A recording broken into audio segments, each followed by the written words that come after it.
सही झटके लगते हैं तो बस 2-2 घंटे होश नहीं आंदा, रहा सार रुक जाता है बिल्कुल। तो बेटी मेरी एक शादीशुदा, बस यही है बच्चा। मियाँ मेरा फौत होया है, बस मेरा पुत्र भी नहीं। मेरा करन वाला कोई होंदा तो मैनू किसी दी मुताजी भी कोई नहीं है।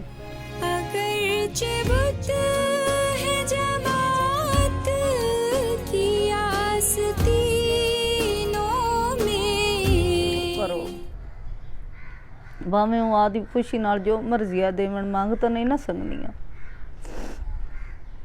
बस मेरे अपनी किस्मत है कि मैं किसी नूं की आख सकनी। हाँ जी अंगा